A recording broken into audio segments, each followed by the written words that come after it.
This is Optimal Startup Daily, episode 33, 6 Steps to Unplug from Work by Christine Carter with livehappy.com. And I'm your narrator, Dan, and I'm here every single day reading to you from some of the best blogs on entrepreneurship. And if you've got any topic requests for us, please do share those. Visit oldpodcast.com and let us know what you'd like to hear us cover here on the show. For now, let's get right to today's post as we start optimizing your life. 6 Steps to Unplug from Work by Christine Carter with livehappy.com. Lately, it seems like more and more of my coaching clients have been asking for guidance with one specific challenge. Help me unplug. Such was the cry for help that came from Donna Stokes, managing editor of Live Happy, as part of the 90 Days to a Happier You project. Donna's life was typical. She was spending most of her waking existence monitoring her email. She'd begin each day by checking email at home before breakfast, which often derailed her morning routine. Once she got to work, the emailing continued, before, during, and after meetings. Lunch? She'd catch up on email and then maybe take a short walk with her phone in case an urgent email or text came in. When I asked her for an example of what could be so urgent that it couldn't wait 20 minutes, she couldn't give one. Donna's email checking continued long into the evening once she'd left the office. For example, she'd check email on her phone while waiting for dinner in a restaurant with her husband. Sound familiar? If so, you too could use an email intervention. Here are 6 simple steps to end your email addiction. 1. Decide what you're going to do with all that free time. If you're going to spend less time monitoring your email and social media feeds and anything else that is constantly nagging you for attention, what would be a more productive or joyful way for you to spend your time? Donna wanted to spend more time doing focused, intelligent, creative work during the day, and she wanted to spend more time relaxing, exercising, and hanging out with her husband before and after work.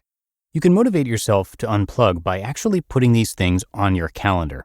Block off time in your schedule for activities like read with hubby and do focused writing or thinking, or whatever will motivate you. 2. Schedule 2 or 3 specific times per day to check your messages. I counsel many of my clients to check email first thing in the morning and in the late afternoon, and that's it. Here's the key. During those times, you'll need to block out enough time to get through new emails, and if possible, all the way to the bottom of your inbox.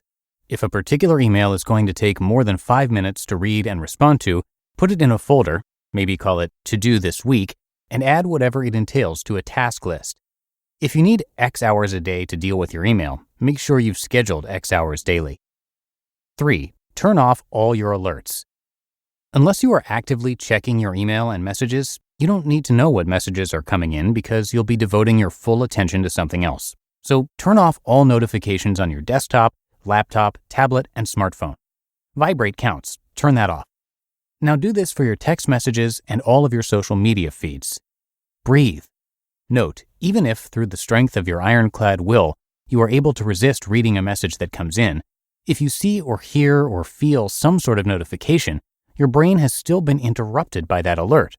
Even a millisecond-long hijacking of your attention will make you less focused, more irritable, and less able to resist other temptations. 4. Hide the bowl of candy. If you were trying to eat less candy, would you carry a bowl of it around with you? Would you put it on your nightstand and reach into it first thing in the morning? And then carry it with you to the bathroom? And then set it next to you while you try to eat a healthy breakfast? And then put it on your dashboard? I didn't think so. So keep that smartphone tucked away until you actually need it. Think of it as a tool, like a hammer, that you don't need to pull out until one of your strategically designated times. If you are a parent, make the adjustments you need to in case there's a call from your child's school or another kind of emergency. Get creative.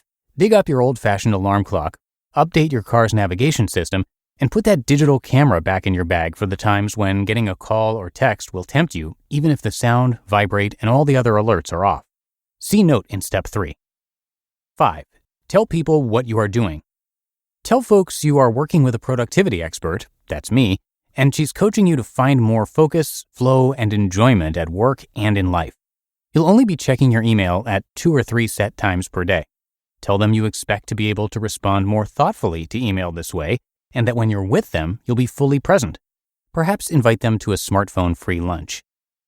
6. Notice what happens. It will not all be pleasant. Notice the difficult bits with curiosity and maybe humor. How do you feel during the digital detox period? How are people reacting? Your tension levels will likely drop and you'll be less stressed. How does this feel in your body? Really see the people around you now that you are looking up from your phone. Smile.